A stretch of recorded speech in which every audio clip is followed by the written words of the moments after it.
जय श्री कृष्ण, वंदे मातरम, भारत माता की जय। बांग्लादेश, मुर्शिदाबाद, पश्चिम बंगाल और अब पहलगाम, इन सब घटनाओं को देखते हुए मानो ये सारी घटनाएं संकेत कर रही हैं हनुमान जी महाराज के उस चित्र की ओर जो अब हर एक हिंदू के चरित्र में भी दिखना चाहिए, जीवन में दिखना। हाथ वज्र और ध्वजा विराज, कांधे मूंछ चले हुए साज। एक हाथ में वज्र है और एक हाथ में ध्वज है। ये ध्वज है सनातन धर्म का, जो ये दिखा रहा है कि जहाँ पर हम सनातन धर्म के आधार यानी कि शास्त्रों को अपने जीवन में लेकर के चलते हों, वहीं पर हमको शास्त्रों के ही निर्देशन में अपने हाथ में शस्त्र भी लेने पड़ेंगे। जिस तरह की घटनाएं हुई, नाम पूछ पूछ करके मारा गया, भारत सरकार को भी जागना चाहिए। हिंदुत्व के भरोसे ये सरकार आई है और इस बार जो सरकार आई है वो लंगड़ाते हुए आई। मैं निवेदन करूंगा भारत सरकार से, और बाकी गवर्नमेंट तो एक कौम को लेकर के ही हल्ला बोल करती है। मोदी जी, योगी जी केवल हिंदुत्व को लेकर के चलिए, और हिंदुत्व पेड़ की जड़ काटने से कभी भी वृक्ष नहीं पनपता। जो हम जाति पाति मिटाने की बात करते हैं, उससे हिंदुत्व की रक्षा नहीं होगी। आप जाते तो कृष्ण की गीता भेंट करते हैं, वहां कृष्ण की गीता में ये वर्ण व्यवस्था तो भगवान श्री कृष्ण के द्वारा स्वयं रचित है। चातुर्वर्ण्यम मया सृष्टम,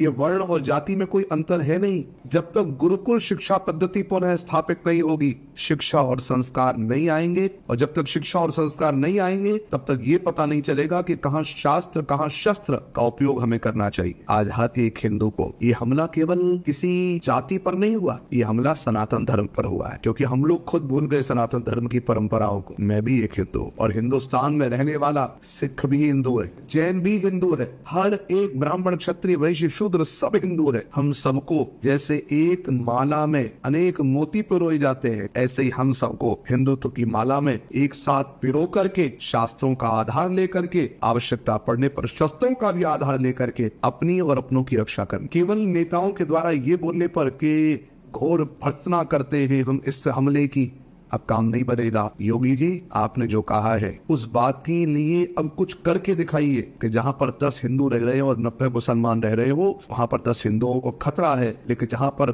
10 मुसलमान हो और 90 हिंदू हो, अब मुसलमान को खतरा नहीं है, क्योंकि हिंदू कभी आक्रामक होता नहीं है, हिंदू कभी हिंसा पसंद करता नहीं है। लेकिन हम किसी को मारने की बात नहीं कर रहे हैं, हम आत्मरक्षा की बात कर रहे हैं। पश्चिम बंगाल में राष्ट्रपति शासन लगाए, और पहलगाम वाली घटना फिर ना हो सके, उससे पहले कुछ ऐसी पहल करके दिखाइए जिससे अपना हिंदुस्तान बच सके, हिंदुत्व बच सके। जय हिंद, जय भारत।